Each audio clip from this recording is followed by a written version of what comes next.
প্রিয় দর্শক, আসসালামু আলাইকুম। ভালো আছেন সবাই আশা করছি। এর আগে আপনাদেরকে আমাদের এই বাগান বাড়িটি খুব সুন্দর করে দেখিয়েছিলাম। আপনারা অনেকেই পছন্দ করেছেন, অনেকে সুন্দর কমেন্টও করেছেন, সবাইকে অসংখ্য ধন্যবাদ। তো আজকে একটু দেখাচ্ছি যে এই বাগান বাড়ি করার পরবর্তী 2 মাসে এখানে কি পরিবর্তন হয়েছে, কেমন রূপে এটা এখন আছে। আমি বারান্দা থেকে আপনাদেরকে দেখাচ্ছি। একটু যদি এখানে দেখাই, এই বারান্দাটি আসলে এই বাড়ির প্রধান আকর্ষণ।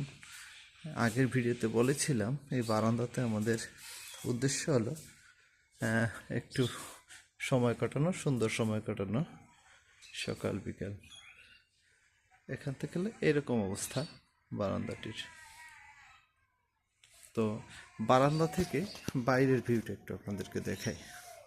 কেমন, এই যে এখানে দেখতে পাচ্ছেন মোটামুটি গাছগাছালি ইতোমধ্যে হয়েছে। এই হলো অবস্থা। আমাদের বাড়ির পাশেই আরেকটি সুন্দর বাড়ি ইতোমধ্যে উঠে গেছে, সেখানে ফ্যামিলি উঠে গেছে। তো এইটা হলো মোটামুটি বর্তমান অবস্থা। আমি এখান থেকে এভাবে দেখাচ্ছি। আমি যদি এখান থেকে এই বাইরের দিকে যাই, একটু দেখাই কি কি গাছ আছে। এটা একটা বড়ই গাছ, আসলে দেশি বড়ই, ন্যাচারালি এখানে হয়েছে, অনেক আগ থেকেই হয়েছে। বড়ই ধরেছে অনেক, দেশি বড়ই এরকম প্রচুর বড়ই ধরেছে মাশাআল্লাহ। বাড়িটার এই হলো অবস্থা।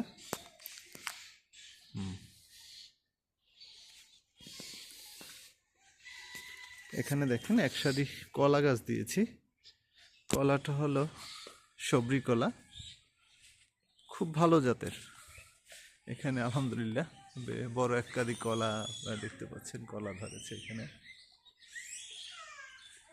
বিষয়টি যে খুব আহামরি কিছু এমনটা না, এখানে সিম্পল প্রাকৃতিক পরিবেশ এটাই। এখানে দেখেন একটা লিচু গাছ, যে লিচু গাছটা বড় হয়েছে আলহামদুলিল্লাহ। এখানে কিছু টমেটো চারা হয়েছে, টমেটো গাছ, টমেটো ফুল ধরেছে, প্রচুর ফুল ধরেছে, যে হলুদ ফুল আপনারা দেখতে পাচ্ছেন। তারপরে এখানে একটা টমেটো গাছে টমেটো এসেছে মাশাআল্লাহ। তারপর একটু পালং শাক হয়েছে এখানে, এবং যেটি সবচেয়ে ভালো হয়েছে এই যে লাউয়ের মাচা। যদিও এখনও লাউ আসেনি, কিন্তু খুব সুন্দর লাউ গাছের গ্রোথ, শাক হয়েছে অনেক। তো ছোট ছোট ফল দেখা যাচ্ছে, তো এখনও লাউগুলো ধরেনি বা বড় হয়নি আর কি। এদিকে এই যে লাউয়ের মাচাটা বড় করে দিয়ে দিয়েছি, যাতে গাছটি যতই সরাক সমস্যা না হয়। এখানে একটা ফজলি জাতের আম গাছ আচ্ছা, ওই যে গাছটা, আম গাছটা, এইটার নাম হলো সুবর্ণরেখা আম। তারপরে এখানে দেখেন মিষ্টি কুমড়া, বকুলের একটি চারা, এক সারি গাঁদা ফুলের গাছ, আরও কিছু কুমড়ো চারা, আর এখানে 2টি থাই ভ্যারাইটির আমের গাছ। একটি সম্ভবত চিয়াংমাই বা এরকম কিছু নাম, ব্যানানা ম্যাঙ্গো আর একটি রয়েছে, আর একটা বাড়ি ফোর জাতের আমের চারা রয়েছে। এছাড়া এদিকে পুরনো আমরুপলি গাছের 2টা গাছ রয়েছে, একটি বাদাম রয়েছে ছায়া বৃক্ষ হিসেবে। এই তো এখানে দেখুন আর একটি টমেটোর বাগান হয়েছে মাশাআল্লাহ। এখানে প্রচুর ধনে পাতা এখানে গাছ উঠেছে। একটু পেঁয়াজ লাগিয়ে দিয়েছি, অল্প, যদিও খুবই অল্প। এই তো।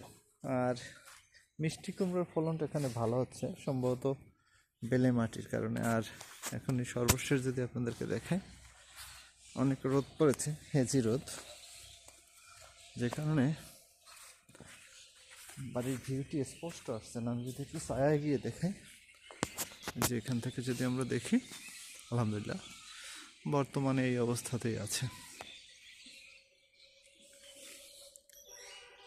তো আপনাদের মূল্যবান সময় নষ্ট করলাম।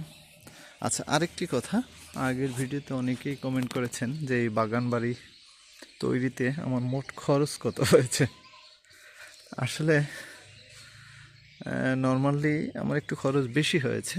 এর কারণটা হলো আমি একটু উন্নত মানের একটু ম্যাটেরিয়াল ব্যবহার করার চেষ্টা করেছি। আর যেহেতু টাইলস করেছি, সাধারণত টিন শেড ঘরে কেউ টাইলস খুব একটা করে না। আমি বারান্দাটা টাইলস করেছি, ওয়াশরুমটি একটু আলাদা করে করেছি। তো সব মিলিয়ে 7.5 লাখ টাকার মতো এ পর্যন্ত খরচ হয়েছে, যার মধ্যে বাথরুম টয়লেট করাতেই প্রায় 1.5 লাখ টাকার মতো এখানে লেগেছে। আর মেইন ঘরে, অর্থাৎ মেইন ঘরটি হলো 13x36 ফিট, বারান্দা হলো 8 ফিট প্রশস্ত। মেইন ঘরে 6 লাখ টাকার মতো সব কিছু লেগেছে। তার মধ্যে যে স্টিলের গ্রিল আছে চারদিকে, গ্রিল আছে, হ্যাঁ, তারপরে এই যে রং টং করানো, আসলে টুকটাক অনেক কিছুতে অনেক খরচ হয়ে যায়, যেগুলো হয়তো এস্টিমেটেও থাকে না। তো সব মিলে আসলে যেহেতু এটা আমার ভালো লাগার জায়গা, আমি আসলে এই বিষয়টা কাউন্ট করতেও চাইনি, আর খরচের ব্যাপারে কার্পণ্য করতেও চাইনি। এই যে জায়গাটা আমাদের, এখান থেকে দেখে, এটা আমার কিচেন এরিয়া। কিচেনের সাথে এই যে ওয়াশরুমটা করেছি, তো এই ওয়াশরুমটা আসলে অনেক টাকা গেছে, জানেন আপনারা যে ফিটিংয়ের অনেক বেশি দাম। আর এই তো সর্বশেষ এই অবস্থায় দাঁড়িয়েছে। আপনারা যারা এতক্ষণ সময় দিয়ে ভিডিওটি দেখলেন, আপনাদের অনেক ধন্যবাদ। আর বরাবরের মতো অনেক অনেক ভালোবাসা সবার জন্য। সবাই ভালো থাকুন। আসসালামু আলাইকুম।